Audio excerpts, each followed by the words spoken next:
신약 페이지 381쪽입니다. 베드로전서 4장 12절에서 19절까지 저희는 한 절씩 교독하시겠습니다. 사랑하는 자들아, 너희를 연단하려고 오는 불시험을 이상한 일 당하는 것 같이 이상히 여기지 말고 오히려 너희가 그리스도의 고난에 참여하는 것으로 즐거워하라. 이는 그의 영광을 나타내실 때에 너희로 즐거워하고 기뻐하게 하려 함이라. 너희가 그리스도의 이름으로 치욕을 당하면 복이 있는 자로다. 영광의 영 곧 하나님의 영이 너희 위에 계심이라. 너희 중에 누구든지 살인이나 도둑질이나 악행이나 남의 일을 간섭하는 자로 고난을 받지 말려니와 만일 그리스도인으로 고난을 받으면 부끄러워하지 말고 도리어 그 이름으로 하나님께 영광을 돌리라. 하나님의 집에서 심판을 시작할 때가 되었나니 만일 우리에게 먼저 하면 하나님의 복음을 순종하지 아니하는 자들의 그 마지막은 어떠하며 또 의인이 겨우 구원을 받으면 경건하지 아니한 자와 죄인은 어디에 서리요. 그러므로 하나님의 뜻대로 고난을 받는 자들은 또한 선을 행하는 가운데 그 영혼을 미쁘신 창조주께 의탁할지어다. 아멘. 앉으시겠습니다. 주제가 뭐라고요? 네, 고난입니다. 고난. 그래서 고난에 관한 교과서라고 생각하시면 돼요. 그러니까 우리가 예수님을 믿고 구원받았지만 삶을 살면서 고난을 끊임없이 당하지요. 그죠? 그러면 우리는 하나님의 말씀을 통해서 그걸 깨닫지 못하면은 굉장히 막 시험 들 수 있어요. 우리 마음이. 예수님 믿으면 복 받는다고 그랬는데, 그래서 우리는 복이라고 하면은 건강과 경제적인 거죠. 물질적인 거. 이것만 생각하잖아요. 그럴 거라고 생각을 했는데 현실적으로 보게 되면은 끊임없는 고난이 있는 거예요. 그러면 우리가 하나님께 질문을 하게 되죠. 도대체 뭡니까? 이렇게. 도대체 이 고난이 뭡니까? 왜 내가 이런 일을 당해야 됩니까? 이렇게 하나님 앞에 마치 항의하듯이 질문하게 되는 거예요. 그럴 때에 이 베드로전서 말씀을 통해서 그 답을 얻으시기 바랍니다. 그래서 고난에 대해서 계속 이렇게 단계를 강도를 세게 하면서 계속 말씀을 했잖아요. 그죠? 그랬다가 오늘 말씀은 그 고난에 관한 결론이에요. 결론. 마지막 말씀인 거죠. 그래서 도대체 우리가 예수 믿는 하나님의 백성인데 그리스도인이고 기독교인인데 왜 고난을 당해야 되며 이 고난은 무엇이며 고난의 의미는 무엇이며 또 우리가 이 고난에 어떻게 대처해야 되는지 어떻게 행동해야 되는지 그것을 말씀해 주는 최종적인 결론적인 말씀입니다.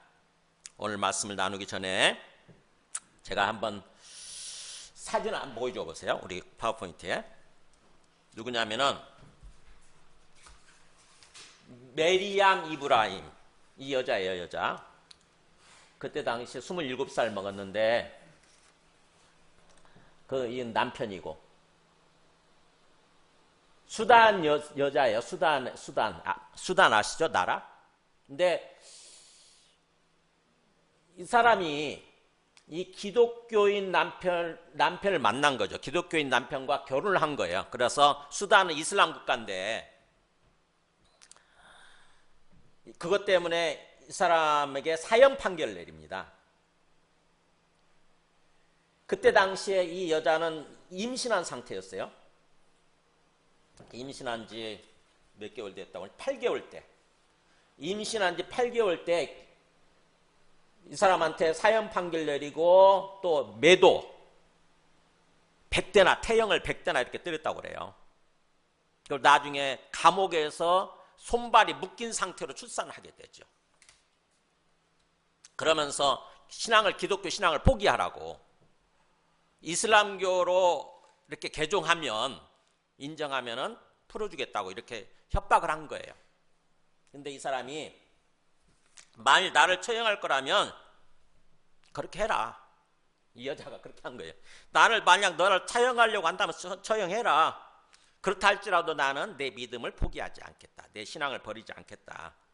절대로 나는 기독교 신앙, 예수님 믿는 신앙을 포기하지 않겠다. 이렇게 버틴 거예요. 그래가지고 이제 사형 집행날이 언제 사형하기로 했냐면은 아기를 출산하면 사형하기로 했어요. 아기를 출산하고 난 뒤에 사형시키겠다. 그게 알려진 거예요. 국제사회에 알려집니다. 그래가지고 완전히 비난이 쏟아졌죠. 국제사회로. 온 국가로부터. 그 여자가 도대체 무슨 죄냐. 신앙은 양심의 문제고 마음의 문제인데 행위로 죄를 지은 것도 아닌데, 그래가지고 막 비난이 쏟아지다 보니까 결국에는 그 수단에서 사형을 포기하고 이 여자를 석방을 합니다. 그래가지고 이 여자가 어디로 가냐면은 결국 미국에 망명을 해요. 한번 그 영상 있어요? 미국에 망명했을 때 모습.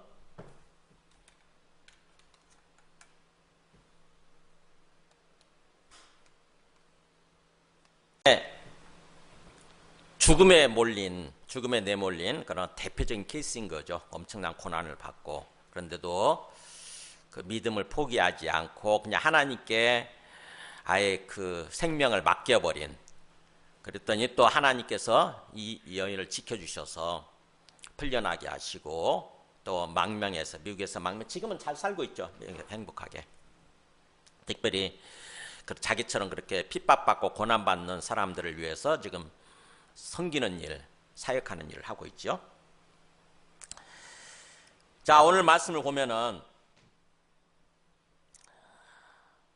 먼저 그 12절 13절 보세요. 우리에게 일어나는 핍박, 어떤 고난, 이게 어떤 것인지를 얘기하죠. 사랑하는 자들아, 굉장히 이 사람들이 지금 굉장히 엄청난 어떤 핍박, 죽음의 유혹 가운데 있지 않습니까? 기독교인들이. 그러다 보니까 따뜻한 마음으로 부르는 거예요. 베드로 사도가. 사랑하는 자들아, 힘들지? 그러면서 너희를 연단하려고 오는 불시험을 이상한 일 당하는 것 같이 이상히 여기지 말라. 불시험이라고 돼 있죠. 불시험. 실제 불로 태워 죽이던 화형을 의미하는 거예요.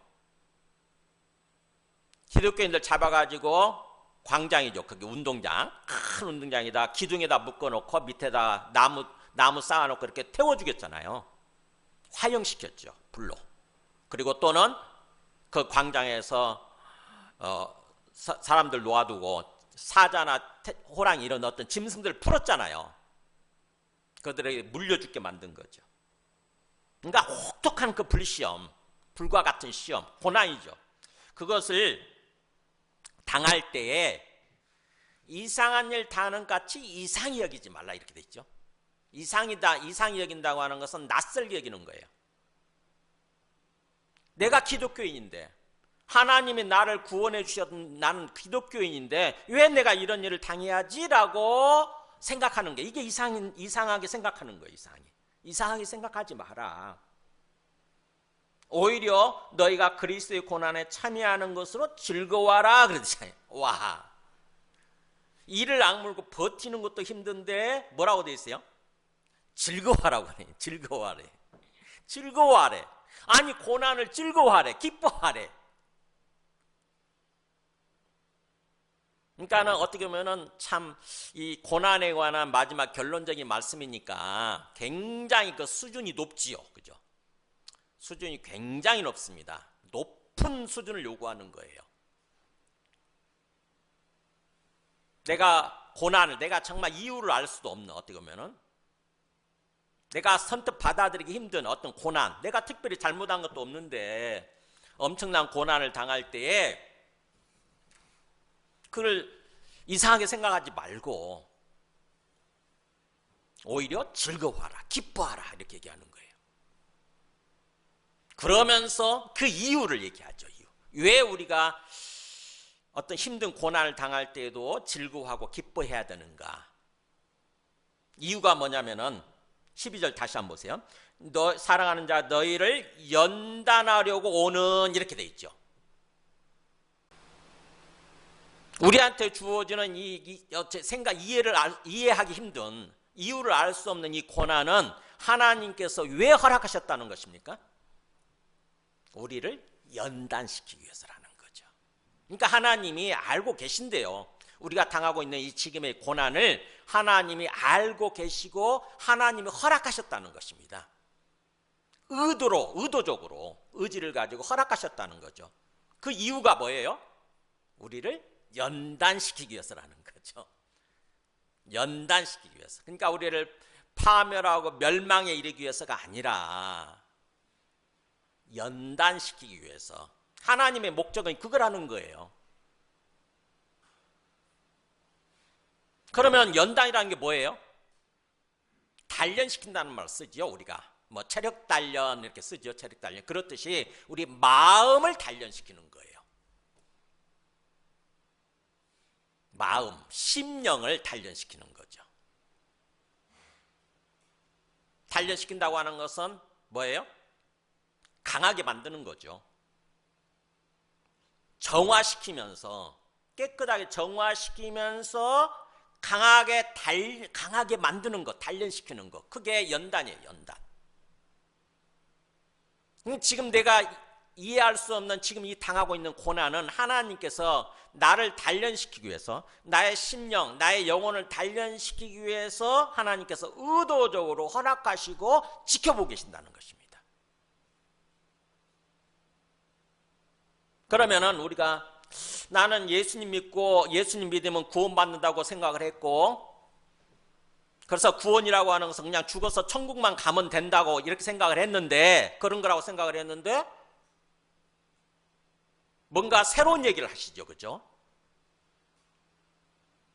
하나님께서는 그 구원의 목표를 우리의 심령을 단련시키는 데 두고 있는 거예요. 다른 말로 얘기하면 하나님의 형상 회복이죠.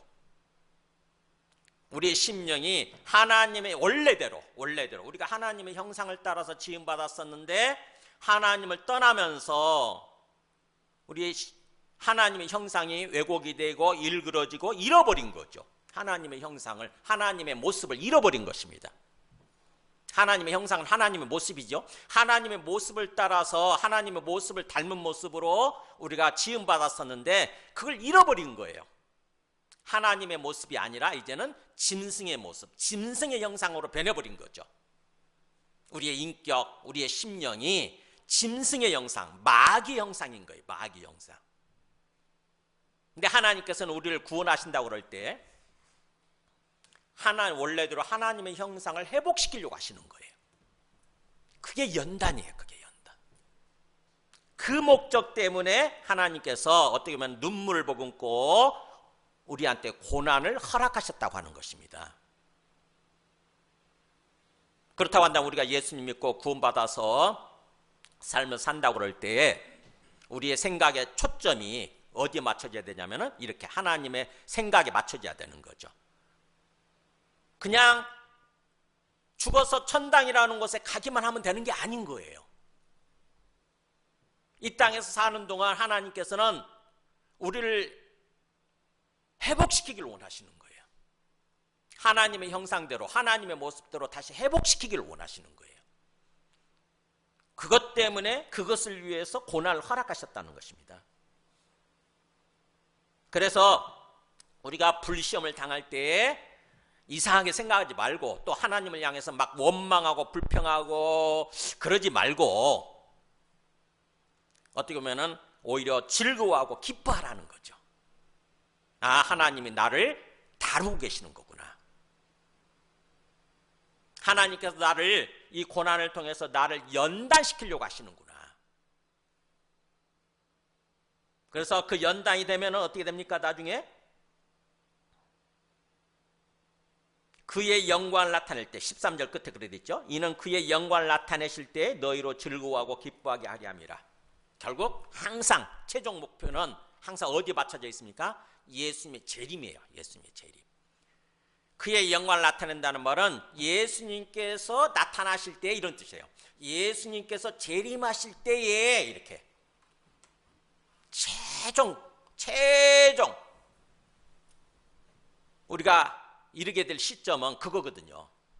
예수님이 재림하시면 모든 게 끝나기 때문에, 모든 게 이루어지고 모든 게 끝나기 때문에 그때 우리가 이 고난을 통해서 연단의 과정을 거쳐서 어떻게 됩니까? 우리가 하나님의 형상이 회복된 모습으로 부활하게 되는 거죠. 하나님의 형상의 모습으로, 하나님의 형상이 회복된 모습으로 나중에 부활하게 되는 거예요. 그러면 우리가 그때 비로소 알겠죠? 우리가 부활해가지고 살아계시는 주님을 만날 때, 살아계신 하나님을 만날 때에 얼마나 우리가 기쁘겠습니까? 그잖아요. 아, 이거였구나. 이렇게 깨닫게 될 거 아닙니까? 그래서 너희로 즐거워하고 기뻐하게 한다는 말은 뛰면서 기뻐한다는 뜻이에요. 기뻐한다는 말이 마지막.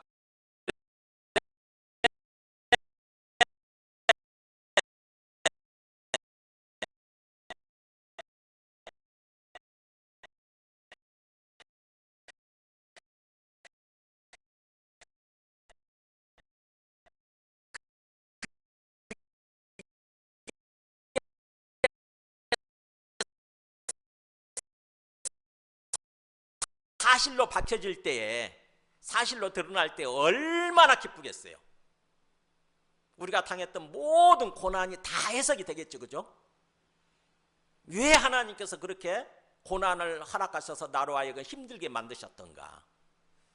다 그게 이해가 될 거 아닙니까? 그리고 하나님의 사랑이었고 하나님의 은혜였구나라고 깨닫게 될 거 아닙니까? 이렇게 만드시려고, 나를 이렇게 바꾸시려고, 그래서 천국에서 영생하게 하시려고 그러셨구나, 이렇게 깨닫게 될 거 아닙니까? 그러면서 정말 즐거워하고 막 뛰면서 기뻐하게 되는 거죠. 그것을 위해서 우리한테 이 고난을, 불같은 시험을 허락하셨다고 하는 것입니다. 그렇기 때문에 하나님의 관점에서 바라보는 거예요. 지금의 이 고난, 내가 당하고 있는 고난을 하나님의 뜻, 이거라고 한다면, 이 고난 속에 담겨있는 하나님의 뜻이 이거라고 한다면 하나님의 관점에서 생각하는 거예요. 지금 내가 당하고 있는 고난, 우리 고난, 지금 고난, 다들 고난 당하고 있잖아요. 크고 작은 고난을 다 당하고 있지 않습니까? 내가 명백하게 잘못해서 고난을 당한다면 그게 또 납득이 되는데, 내가 분명히 별로 잘못한 것도 없는 것 같은데 고난을 당하고 있다. 그러면은 그게 하나님의 뜻인 거예요. 하나님이 우리를 연단시키려고 하시는 하나님의 뜻인 거예요. 욥도 마찬가지잖아요. 욥기 23장 10절 보면은 욥이야말로 고난의 대명사죠. 그야말로 엄청난 부자였고 또 자녀들도 10명이나 두고 있었는데 하루아침에 다 잃잖아요. 그죠? 하루아침에 재산 다 잃고 자녀들 다 잃고 그 다음에 건강도 잃지요.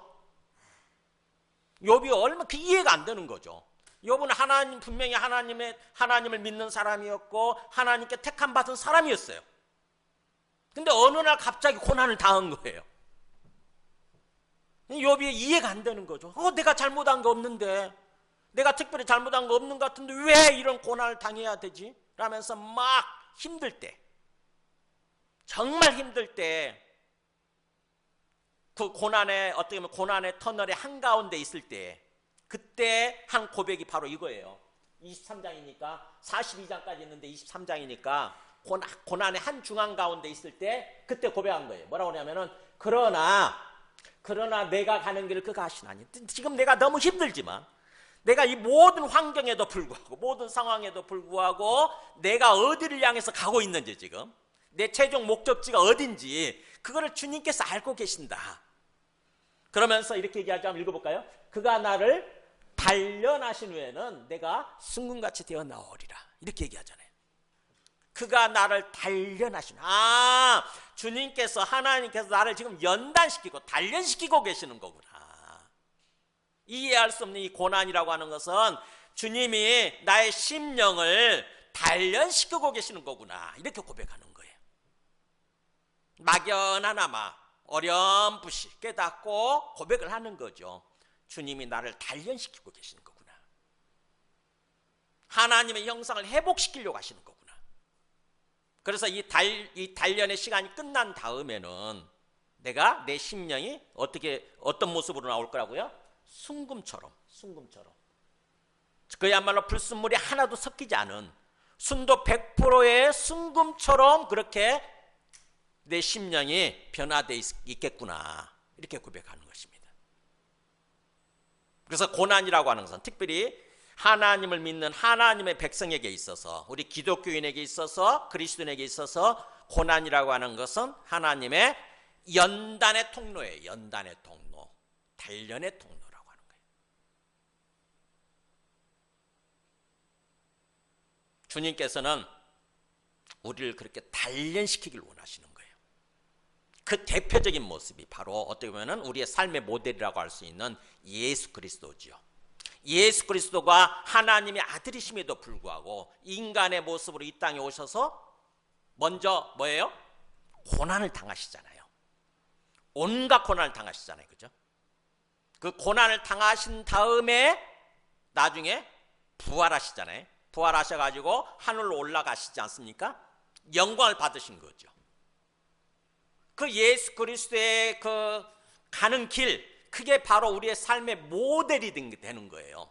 예수 그리스도처럼 우리도 이 땅에서 고난을 받고 그 다음에 나중에 예수 그리스도처럼 우리가 또 부활해서 영생하게 된다고 하는 거죠. 그래서 우리가 기독교인이 된다 하면은, 예수님 믿고 구원 받은다 하면은 고난이라고 하는 것은 선택사항이 아니라 필수적인 거예요. 필수적인 거. 내가 원하지 않아도 고난을 당하게 돼 있어요. 하나님의 뜻이니까, 하나님의 의도니까. 그래서 로마서 사도 바울이 그렇게 얘기하지 않습니까? 로마서 8장 17절에 보면은 자녀이면, 우리가 예수님 믿으면 하나님의 자녀가 된다고 그러죠. 자녀가 되었으면 또한 상속자, 하나님의 상속자가 되는 것인데, 그죠? 상속자예요. 하나님의 것을, 모든 것을 받아 누리게 되는 장차 상속자, 하나님의 상속자예요. 우리가 하나님 나라의 상속자, 천국의 상속자죠. 근데 그게 누구와 함께하는 상속자냐면 그리스도와 함께하는 상속자라는 것입니다. 예수 그리스도와 함께 하나님의 상속자가 되는 거래요. 그렇기 때문에 그것을 위해서 우리가 그와 함께 영광을 받기 위해서 고난도 함께 받아야 할 것이니라, 이렇게 얘기하잖아요. 그러니까 그리스도와 함께 상속을 받는 게 영광을 받는 건데, 천국에서 영생하게 되는 거니까 영광을 받는 건데, 그러기 위해서는 그리스도와 함께 또 고난도 그렇게 받아야 된다는 것이죠. 그래서 그리스도와 함께 고난받고 그리스도와 함께 영광 받는 거예요. 그 말을 우리 지금 그 13절에서 그렇게 표현하는 거예요. 오히려 너희가 그리스도의 고난에 참여하는 것으로, 이렇게 그리스도의 고난에 참여한단 말은 함께 한다는 뜻이잖아요. 그리스도와 함께 고난받는 거죠. 그리스도처럼 뭐 하기 위해서요? 나중에 그리스도와 함께 그리스도의 영광에 참여하기 위해서, 부활하고 천국에서 영생하기 위해서 이 땅에서는 고난도 함께 받아야 된다는 거죠. 그러니까 하나님께서 나에게 영생을 주시기 위해서, 천국에서 영생을 주시기 위해서 지금 그리스도의 고난에 함께 참여시키고 계시는 거구나. 하나님이 나를 인정해 주시는구나. 이렇게 즐거워하고 기뻐해야 된다는 것입니다.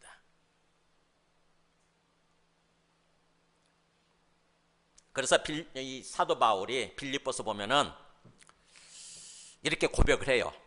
사도 바울이 그걸 깨닫고 사도 바울 스스로 어떤 고백을 하냐면 고난 가운데서 이렇게 얘기해요. 내가 그리스도와 그 부활의 권능과 그 고난에 참여함을 알고자 하여. 그러니까 그리스도의 그 부활 그리고 그 고난, 그러니까 고난과 부활이죠. 그리스도가 고난을 거쳐서 부활하셨는데 그것을 내가 정말 진정으로 알고 싶어서, 즉 어떻게 보면 나도 그렇게 누리기 위해서 이렇게 얘기했잖아요. 그의 죽으심을 본받아 어떻게 쓰든지 죽은 자 가운데서 부활에 이르려고 한다. 이렇게 표현하죠.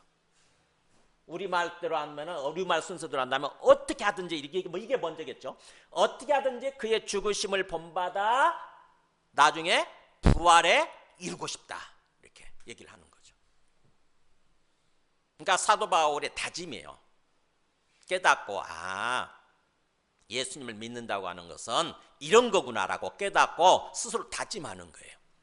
예수님을 믿고 구원받는다고 하는 것은 예수님처럼 고난을 받고 또 장차 예수님처럼 부활에 이르게 되는 거구나. 그러면 내가 그걸 놓치면 안 되지.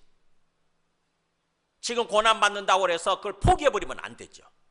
오히려 적극적으로 고난을 받아들이고 고난을 수용하고 고난을 즐거워하고 기뻐해야 되는 거죠. 하나님 감사합니다 이러면서. 하나님 감사합니다. 나를 나중에 부활시키고 영생에 이르게 하기 위해서, 천국에서 영생하도록 하기 위해서 지금 미리 나를 연단시키기 위해서 이 고난을 허락하셨군요. 감사합니다 하나님, 이러는 거예요. 어떻게 보면 정말 마지막 수준, 정말 최고의 높은 수준을 요구하는 거예요, 우리한테 지금. 신앙이 어린 사람들은요, 이게 뜬금없는 소리죠. 어떻게 보면은 이해도 안 되고, 그죠? 그냥 예수님 믿고 잘 먹고 잘 살면, 그게 잘 먹고 잘 살면 되는 건데 그것만을 바라는데 뭐 어떤 고난에 대해서 굉장히 강도 높은, 수준 높은 이런 요구를 하신다는 게 참 이해가 안 되죠. 그래서 이게 이해가 안 되시는 분들은 그냥 한번 들어두세요. 그냥 좀 신앙이 조금 수준이 높아지면, 좀 신앙이 자라나서 좀 높아지면 비로소 이 말씀을 이렇게 깨닫게 되실 거예요. 그래서 1단계 첫 번째 메시지는 12절 13절 뭐예요? 고난이라고 하는 것은, 현재 우리한테 주어진 고난이라고 하는 것은 우리를 뭐 하기 위해서 주시는 거라고요? 연단시키기 위해서, 나를 연단시키기 위해서, 단련시키기 위해서 주시는 거니까 오히려 즐거워해라, 기뻐해라, 감사해라, 이렇게 얘기하는 거죠. 즐거워 기뻐해라, 그냥 환영해라, 환영. 이를 악물고 막 불평하고 원망하고 막 그러지 말고 그냥 하나님의 은혜, 하나님의 사랑으로 알고 기뻐해라, 즐거워해라.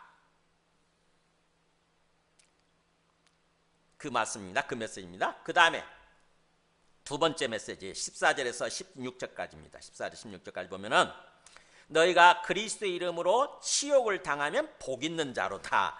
영광의 영 곧 하나님의 영이 너희 위에 계심이라. 와, 뭐라고 그러냐면은 그리스도의 이름으로, 예수 믿는 그 신앙 때문에, 그런 뜻이죠. 예수님 믿는 신앙 때문에 치욕이 이게 고난이에요. 이게 치욕이. 고난을 당하면, 욕을 먹고 고난을 당하면 오히려 뭐라고 그러냐면은 복 있는 자다, 이렇게 얘기하잖아요. 너희들 복 받은 거야, 이런 말로 쓰죠. 너희들 복 받은 거야. 왜냐하면 너희가 그렇게 고난을 받을 때 영광의 영 곧 하나님의 영이 너희 위에 지금 머무르고 계신다, 이렇게 얘기해요. 그러니까 우리가 가장 힘들 때, 어떻게 보면 가장 힘들 때, 고난으로만 가장 힘들 때 놀랍게도 내 눈에는 보이지 않지만 하나님의 영이 우리 위에, 머리 위에서 머무르고 계신대요. 개인적으로 다 택해가지고 하나님의 영이 우리 위에 머물면서, 하나님 영이 하나님이죠. 하나님 우리 위에 머무르고 계시면서 우리를 붙들고 계시고, 우리가 견뎌낼 수 있도록 우리에게 힘을 주고 계시고, 우리에게 뭔가 위로해 주시면서 우리의 발걸음을, 우리의 마음을 인도해 주고 계신다는 거죠. 이게 얼마나 격려가 됩니까? 그잖아요. 나 혼자인 줄 알았더니 나 혼자 정말 이렇게 이 고난을 당하고 있구나. 그래서 이것 때문에 이러다가 내가 완전히 망하는 거 아닌가, 이런 생각을 했는데 놀랍게도 뭐예요? 하나님이 고난을 당할 때 나와 함께 계신다는 거죠. 하나님 위에서, 내 바로 머리 위에서 나를 지켜보시면서 나를 붙들고 계시고 나를 인도하고 계신다는 거죠. 이게 사실이라고 한다면, 생각해 보세요. 이게 사실이라고 한다면 우리가 고난을 당할 때, 정말 죽을 것 같은 그런 고난을 당할 때 얼마나 격려가 되고 위로가 됩니까? 그잖아요. 이게 사실일까요?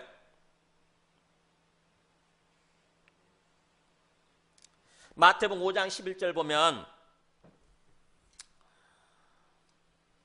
예수님이 직접 이런 말씀하신 적 있어요. 나로 말미암아 너희를 욕하고 박해하고 또 거짓으로 너희를 거슬러 모든 악한 말을 할 때, 그러니까 예수님 때문에 사람들이, 세상 사람들이 막 욕하고 막 핍박하고 박해하고 온갖 고난을 주는 거예요. 그럴 때에는 뭐라고 하냐면 너희에게 복이 있나니 이렇게 해요. 너희들 복 받은 거다. 그렇기 때문에 기뻐하고 즐거워하라 이렇게 얘기해요. 오히려 고난을 당할 때, 예수님 믿는 신앙 때문에 세상 사람들이, 주변 사람들이 막 조롱하고 비난하고 욕할 때 오히려 너희는 복받은 사람들이다. 그러니까 기뻐하고 즐거워하라 그렇게 얘기하는 거예요. 아마 이 말씀 때문에 지금 사도 베드로가 이 말씀 여기서 인용하고 있겠죠, 그죠? 그리스도 이름으로 너희가 고난 당하면, 치욕을 당하면 너희는 복 있는 자란 말을 이 말씀 때문에 인용하고 있겠죠? 이 말씀을 할 때 베드로는 직접 들었을 테니까, 그죠? 베드로는 직접 들었을 거 아닙니까? 그러면서 예수님이 이렇게 말씀하죠. 기뻐하고 즐거워하라, 하늘에서 너희 상이 크다 이렇게 얘기하잖아요. 이 땅에서는 지금 힘들지만 나중에 장차 천국이 임했을 때, 또는 우리가 천국에 들어갔을 때 하나님이 우리한테 주시는, 베풀어 주시는 상이 크대요. 이 땅에서 당하는 고난만큼 우리가 받는 상도 커지는 거예요. 무슨 말이에요? 아마 이 땅에서 당하는 고난의 크기가 큰 만큼 우리의 연단의 강도도 세지겠죠, 그죠? 우리가 더욱더 순금으로 되어갈 거 아닙니까, 그잖아요. 우리의 심령이 더욱더 하나님의 영상으로 언제 회복되어져 가겠죠? 그럼으로써 하나님께서 우리한테 임하시고, 하나님께서 우리와 하나 되어 주시고, 하나님께서 우리에게 기쁨을 주시고, 그러한 것들이 크겠죠. 하나님으로부터 받는 상이 더 커지는 거예요. 그러면서 출애굽기 한번 보여줘보세요. 출애굽기 보면은, 출애굽기 34장 34절 보면은 과거에 광야 시절에 출애굽 이스라엘 백성들이 광야, 그게 고난의 시간들 아닙니까? 광야를 통과할 때 하나님은 어떻게 인도해 주셨는지 그게 나옵니다. 보면은 구름이 해막에 덮이고 여호와의 영광이 성막에 충만하며, 낮에는 여호와의 구름이 성막 위에 있고 밤에는 불이 그 구름 가운데 있음을 이스라엘의 온 족속이 그 모든 행진하는 길에서 그들의 눈으로 보았더라. 무슨 말이냐면은 이스라엘 출애굽 애굽에서 나온 다음에 이제 광야길을 통과해서 가나안 땅을 향해서 가고 있지 않습니까? 그럴 때 하나님은 어떻게 인도해 주셨냐면은 구름으로 임하신 거예요. 구름으로 임하셔가지고, 위에 둥둥 떠는 구름으로 임하셔가지고, 낮에는 구름이 보이죠. 근데 밤에는 또 구름이 안 보일 수 있으니까 밤에는 뭐예요? 그 구름 속에 불이 임하는 모습으로, 그잖아요. 불이 그 구름 가운데 있는 모습으로 그렇게 임하신 거예요. 그러면서 그 구름이 이스라엘 백성을 계속 인도해 가는 거예요. 이렇게. 얼마나 신비로운 체험이었겠어요. 그 광야, 엄청난 고난을 겪으면서 힘든 시간을 지금 가고 있는데 이스라엘 백성들이 혼자가 아닌 거예요. 그걸 구원해내신 하나님이 함께하고 계시는 거예요. 구름이 이렇게 항상 임하여 있고, 구름이 움직이기 시작하면 이스라엘 백성들도 움직이기 시작하고, 구름이 딱 멈춰서면 이스라엘 백성도 그 자리에 멈춰서고, 그러면서 구름이 인도해 가신 것입니다. 그게 바로 하나님의 임재의 모습을 예표하는 거예요. 미리 보여주는 거예요. 고난 가운데 있을 때, 우리 인생 자체가 지금 광야고 우리 인생이 고난의 길이거든요. 특별히 고난 가운데 있을 때, 특별히 내가 이해할 수 없는 큰 고난을 당하고 있을 때는 하나님이 우리 위에 임해 계신다고 하는 것입니다. 주목하고 계시는 거죠, 우리를. 우리가 자식들을 키우면서 여러 명 있잖아요. 여러 자식들 있잖아요. 우리 옛날 보면은. 저도 육형제인데, 근데 부모 입장에서 보면은 자식들이 다 사랑하는 자식들이지만, 항상 관심을 갖고 지켜보지만, 특별히 그 자식 가운데 뭔가 힘든 일을 겪고 있다. 그러면 어떻게 됩니까? 부모의 온통 마음은 누구한테 가 있는 거예요? 그 힘든 일을 겪고 있는 자식한테로 향하게 돼 있어요. 뭔가 형통하고 잘 먹고 잘 사는 사람들은 별로 그렇게 그냥 알아서 하겠지 이런 생각을 하고 그냥 그러니 합니다. 근데 뭔가 힘든 일을 겪고 있다. 몸이 병이 걸려서 또는 어떤 경제적으로 뭔가 파산을 겪어서 힘든 일을 겪고 있으면은요, 부모의 마음은 온통 그 사람한테 쏠릴 수밖에 없어요. 그렇듯이 하나님께서도 그러고 계시는 거예요. 우리 모든 인간들이 하나님의 자식들이지만 특별히 큰 고난을 당하고 있다. 그러면은 하나님께서 아예 그 사람 머리 위에 머무르고 계시면서 그 사람을 붙들어 주시고 지켜주시고 인도해 주시는 거죠. 그래서 하나님의 영이 너희 위에 계신다는 그 계신다는 말이 사실은 머무르시면서 힘을 주고 계신다 이런 단어거든요. 너희 머리 위에 머무르고 계시면서 힘을 주고 계신다. 붙들어 주고 계신다. 그걸 믿으라는 거죠. 그거. 그렇기 때문에 15절에 그랬죠. 너희 중에 누구든지 뭐 살인이나 도둑질이나 악행이나 남의 일을 간섭하는 그런 걸로 고난 받지 말고. 그죠? 이거는 내가 명백하게 잘못해서 고난 받는 거잖아요. 뭐 살인한다고 한다면 우리가 당연히 감옥에 갇히게 되고 징역을 살게 되겠죠. 아니면 사형을 또 내가 당할 수도 있죠. 또 도둑질하는 거, 또 악을 행하는 거죠. 또는 남의 일 간섭하는 거 뭐예요? 자꾸 남의 일을 참견하는 거예요. 트러블 메이킹이라고 하잖아요. 트러블 메이커. 자꾸 뭔가 남의 일에 끼어들어가지고 이러쿵저러쿵 하면서 그러면은 당연히 사람들이 좋아하겠어요? 내한테 고난을 줄 수밖에 없죠. 그런 일로 고난받지 말고 세상 사람들처럼 그런 내가 명백하게 잘못해서 내가 죄를 지어서 고난받는 거 그거 하지 말고 16절에 만일 그리스도인으로서 고난을 받는다고 한다면 내가 그리스도인으로서 내가 예수 믿는 기독교인으로서 예수 믿는 사람으로서 제대로 살려고 하다가 똑바로 행하려고 하는데 고난을 받는 거예요. 욕을 먹고 비난을 받고 고난을 당하는 것입니다. 그러면 그 일을 부끄러워하지 말고 창피하지 말고 오히려 하나님께 영광을 돌리라 이렇게 해요. 하나님께 영광 돌린단 말이 하나님을 찬양하라는 뜻이에요. 하나님을 찬양하고 높여라. 하나님께 감사하면서 하나님을 높여라. 하나님 감사합니다. 제가 명백한 잘못이 없는데 이 고난을 당하고 있다고 하는 것은 내가 복을 받은 것이고 하나님이 지금 이 순간도 내 머리 위에서 머무르고 계신다고 하는 것 때문에 하나님 감사합니다 이런 거예요. 하나님께 주목받고 하나님께 사랑을 받는 거죠. 집중적으로 사랑을 받는 거죠. 고난받는 순간. 그렇기 때문에 하나님께 오히려 영광을 돌려라. 하나님을 찬양해라. 하나님을 높여라. 하나님께 감사하면서 찬양해라. 이렇게 얘기하는 거예요. 그러니까 어떻게 보면은 내가 그리스도인으로서 고난을 받을 때에 이걸 생각해야 되는 거죠. 지금 이 순간 하나님이 나와 함께 계시는 거구나. 하나님이 영이 내 머리 위에 머무르고 계신다. 이걸 믿고 하나님께 감사하는 것입니다. 눈물을 흘리면서도 하나님 감사하는 거예요. 힘드니까 눈물을 흘리면서도 하나님 감사합니다. 감사합니다. 그리스도인이라고 하는 거 있죠. 16절에서 그리스도인이라는 말이 이게 우리는 오늘날은 평범한 그냥 말이잖아요. 좋은 말이죠. 어떻게 보면은. 근데 사실은 이게 욕하는 말이에요. 세상 사람들이 욕하는 말이에요. 이게 그리스도인이란 말이. 처음 그리스도인이란 말 세상 사람들이 그 그리스도라고 욕을 할 때는 뭐 어떤 뜻이냐면은 너는 예수 그리스도밖에 몰라 이런 사람이에요. 예수 그리스도밖에 몰라. 뭐 너는 예수 그리스도의 무슨 뭐 예수 그리스도가 전부냐 이러면서 예수 그리스도의 욕하는 사람이래. 욕하는 사람 그 표현이에요. 사도행전 26장 28절에 보면은 아그리빠라는 그 왕이 이렇게 얘기를 하죠.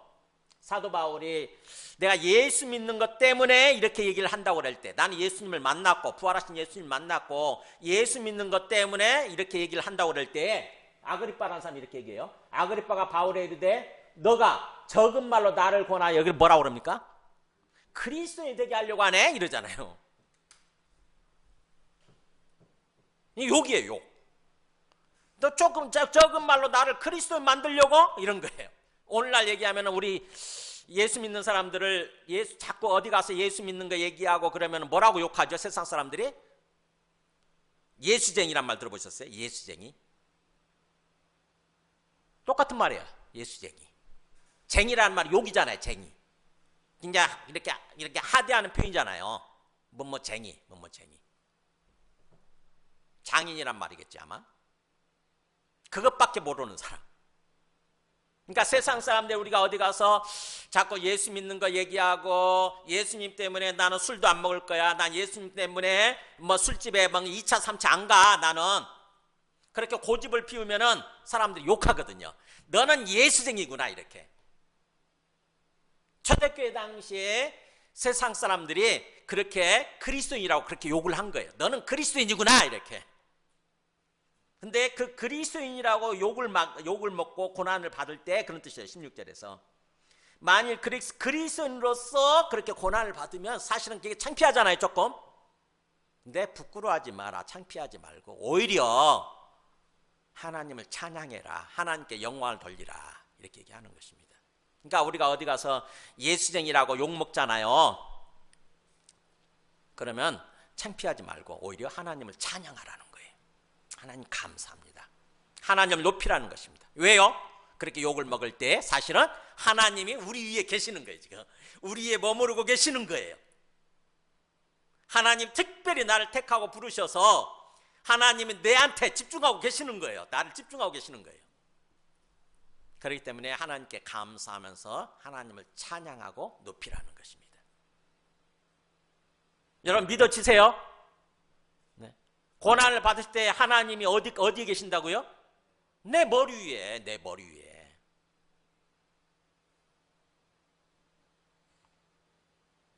이게 두 번째 메시지, 두 번째. 그 다음 마지막 세 번째 17절에서 19절 보세요. 하나님의 집에서 심판을 시작할 때가 되었다 그러면서 만일 우리에게 먼저 하면 하나님의 복음을 순종하지 않은 자들의 그 마지막은 어떠하며 또 의인이 겨우 구원을 받으면 경건하지 아니한 자와 죄인은 어디에 서리요. 갑자기 하나님의 집에서 심판이라고 얘기하죠. 고난을 얘기하다가 심판을 얘기하죠. 이게 뭐래요? 네, 우리가 지금 고난받고 있는 것은 사실은 일종의 하나님의 심판이라는 것입니다. 심판, 하나님의 심판을 예표하는 거죠. 심판의 맛보기죠, 맛보기. 그러니까 어떻게 보면 심판이라고 하는 것은 우리 예수 믿는 사람들한테는 전혀 그런 게 없고 그냥 예수 믿지 않는 사람들한테만 이루어진다고 우리가 생각을 하게 되는데 사실은 지금 우리가 당하고 있는 이 고난이라고 하는 것은 일종의 하나님께서 심판을 하고 계시는 거래요. 그래서 하나님의 심판이라고 하는 것은 하나님의 집, 하나님을 믿는 하나님의 백성, 하나님의 자녀들부터 이루어진다는 거죠.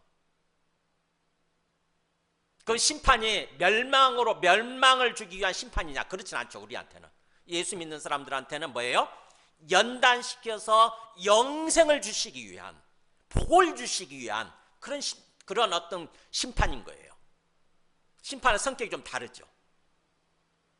그래서 지금 우리가 당하고 있는 고난은 일종의 하나님께서 먼저 우리를 어떻게 보면은 빚어가시기 위해서, 연단시켜 가시기 위해서 그렇게 하나님께서 허락하신 어떤 그런 거라고 하는 것입니다.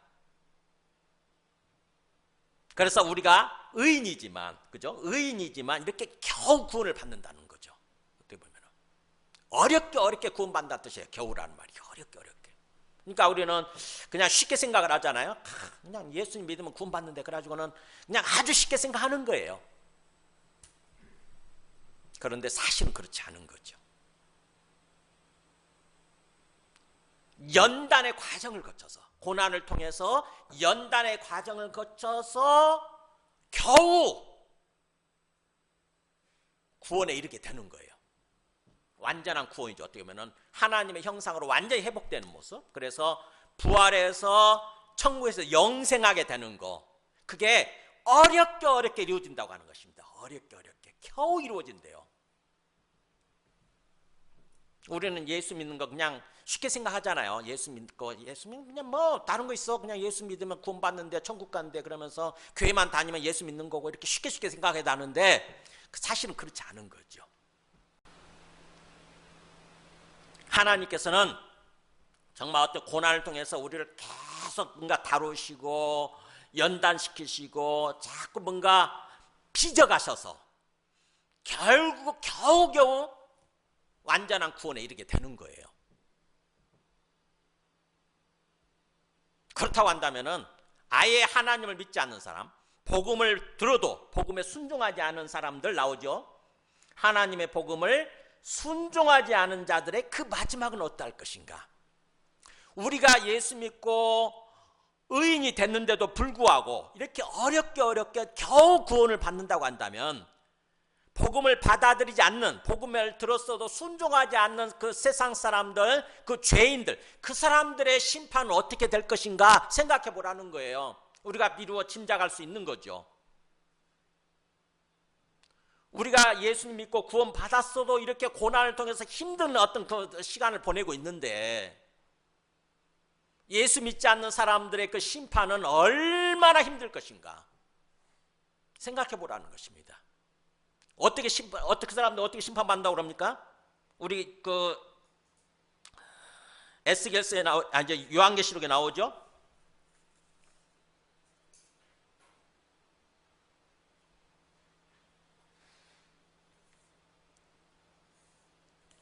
요한계시록 없나?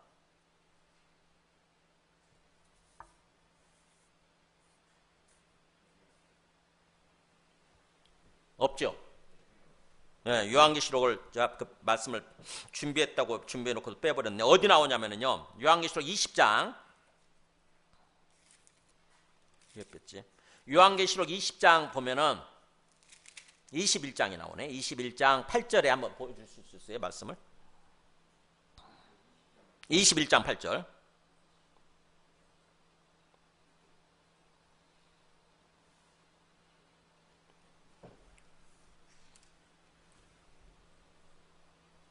네, 성경을 한번 펴보세요. 성경 있는 가지고 계신 분들은. 요한계시록 21장 8절.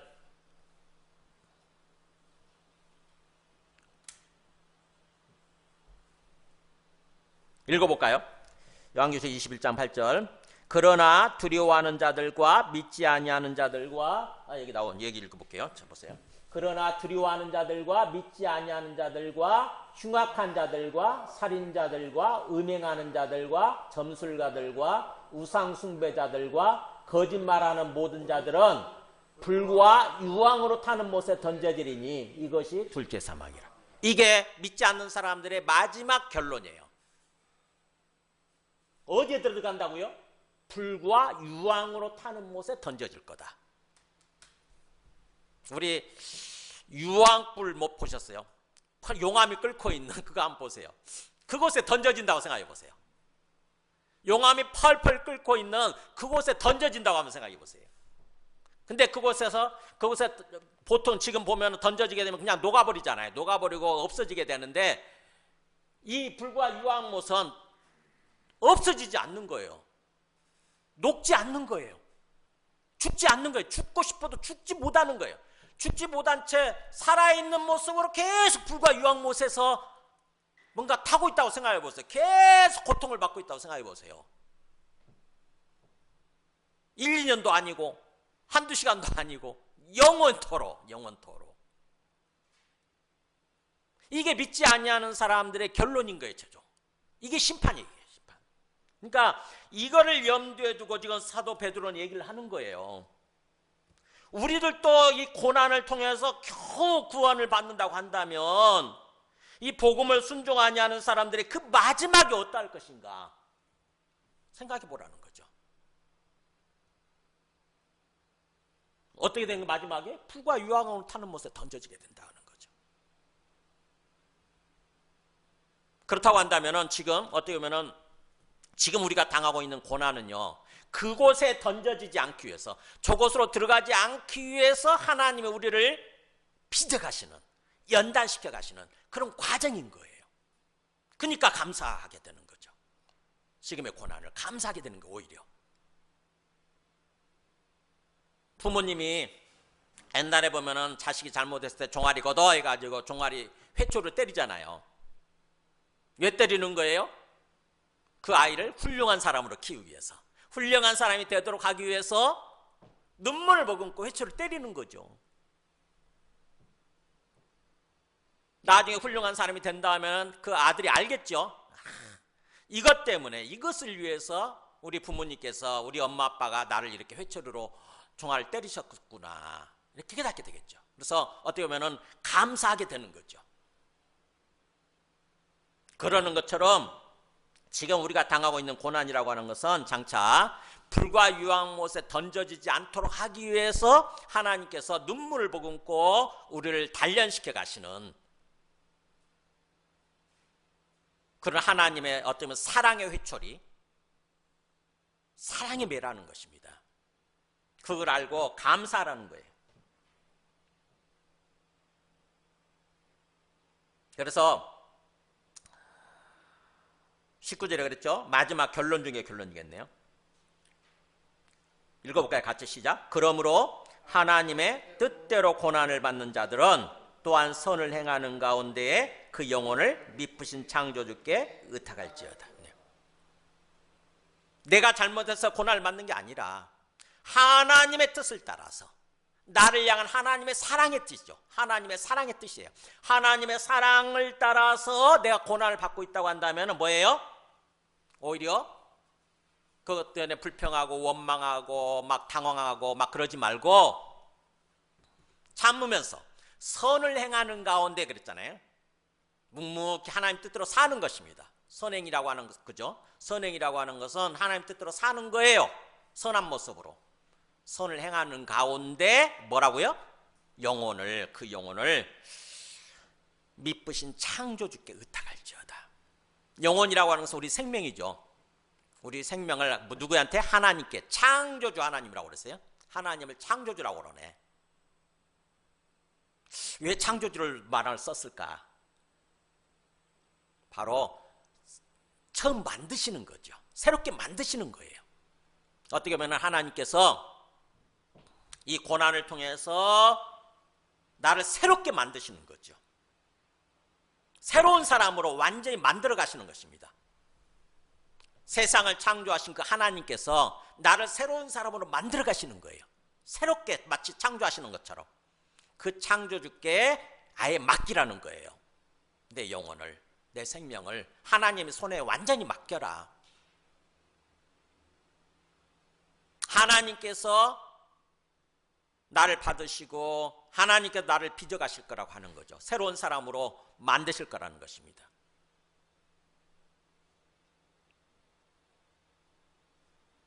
그래서 우리가 고난을 당할 때 어떤 뭐예요? 오늘 그래서 제목을 이걸 가지고 제목을 단 거예요. 선행을 행하는 가운데, 선을 행하는 가운데 내 생명, 죽고 사는 문제, 내 영혼을 그냥 하나님께 아예 맡기고 걸어가는 거. 말씀을 정리합니다.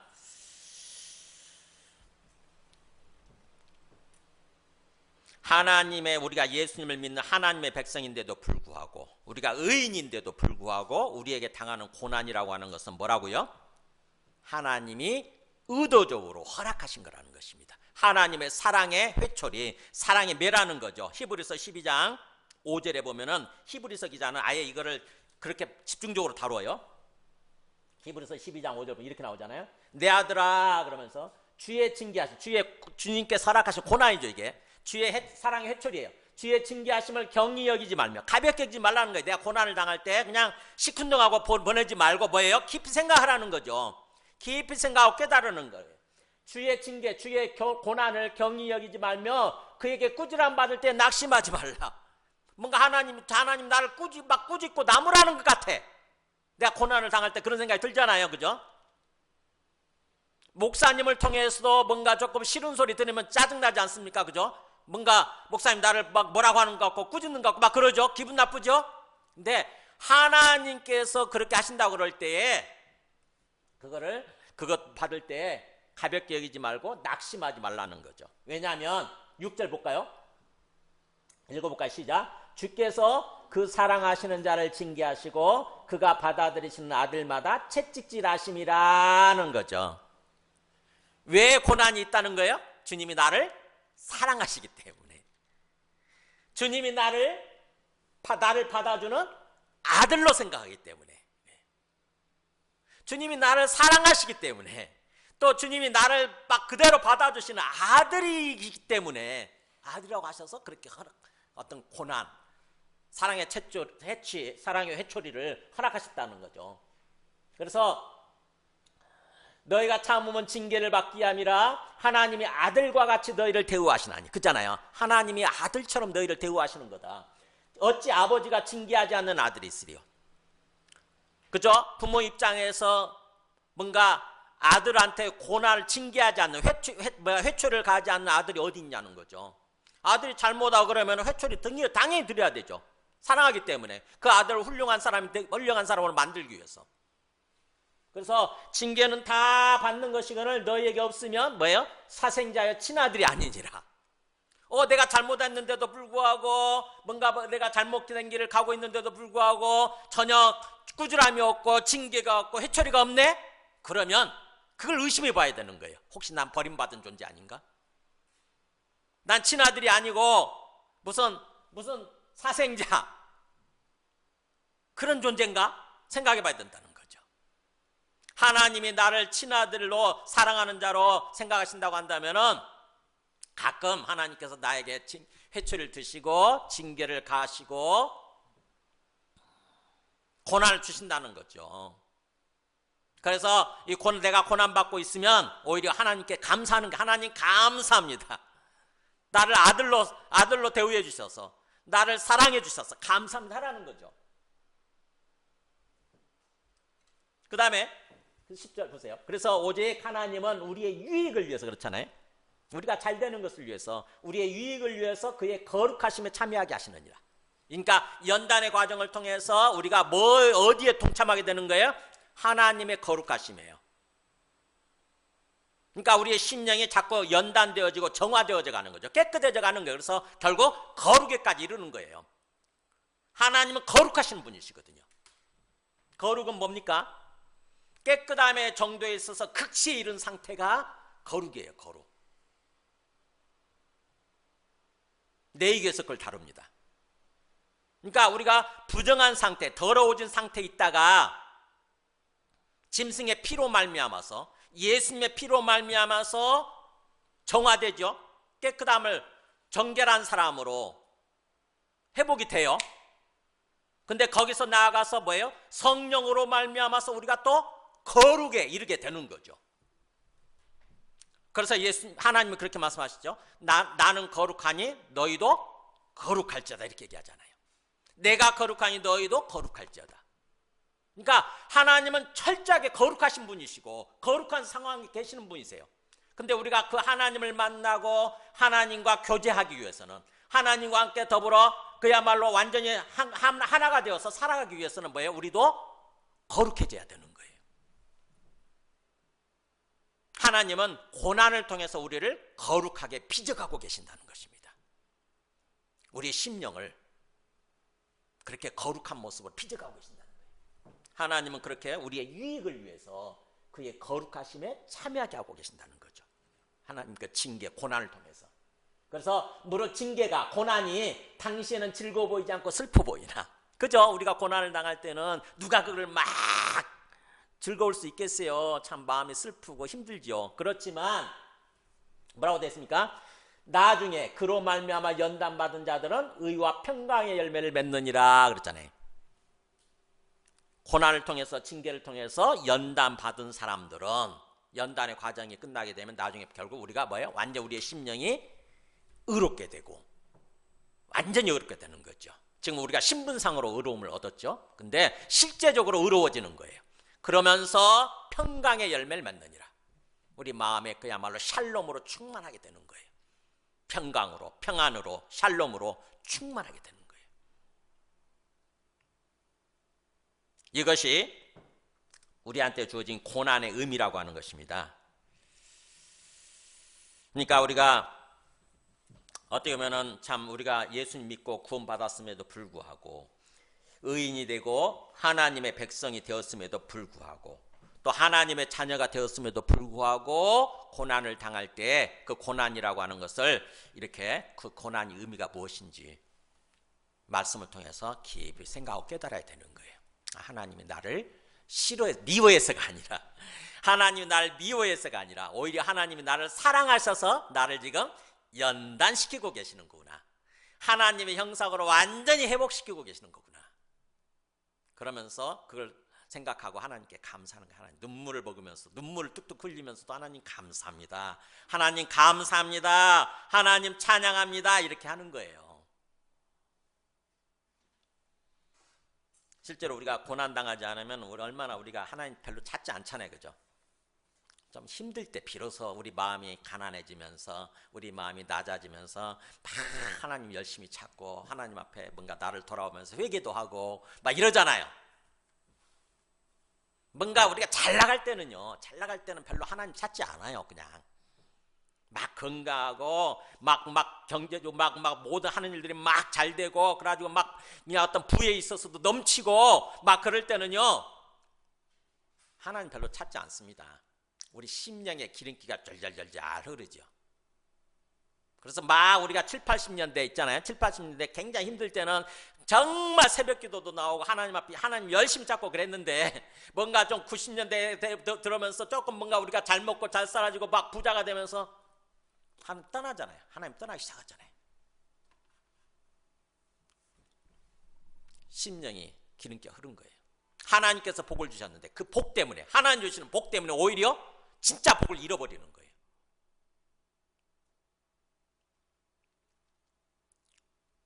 그런 사람들 참 많습니다. 그래서 오늘 말씀을 통해서 우리가 내가 그리스도인이지만 지금 내가 당하고 있는 이 고난이 왜 있는 건지 생각하시기 바랍니다. 우리가 이 고난을 당할 때 묵묵히 선을 행하는 거예요. 하나님 뜻대로 삶을 살면서 내 영혼을 하나님 손에 부탁하는 거예요. 예수님이 그러셨잖아요. 예수님, 그죠? 예수님이 누가복음 23장 46절 보면 예수님이 고난의 마지막 끝이 죽음 아닙니까? 그죠? 고난의 마지막 끝이 죽음인데 예수님이 죽으실 때 뭐라고 그래요? 이렇게 얘기하거든요. 아버지 그러면서 내 영혼을 아버지 손에 부탁하나이다 하고 죽으세요.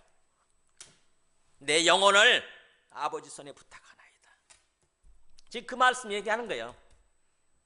예수님처럼 그 영혼을 너희도 믿으신 믿을 만한 신실하신 창조주 하나님께 그냥 의탁해라 이렇게.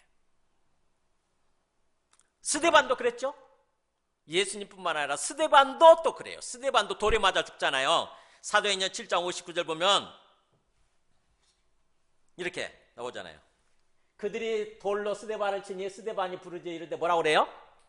주 예수여. 여기는 그죠? 예수님 아까 하나님 아버지를 향해서 불렀지만 이제 이 스데반은 예수님을 믿으니까 예수님을 통해서 하나님 아버지께 나아가는 거니까 바로 예수님을 부르죠. 주님 대신 예수여 내 영혼을 받으시옵소서 그런 거예요.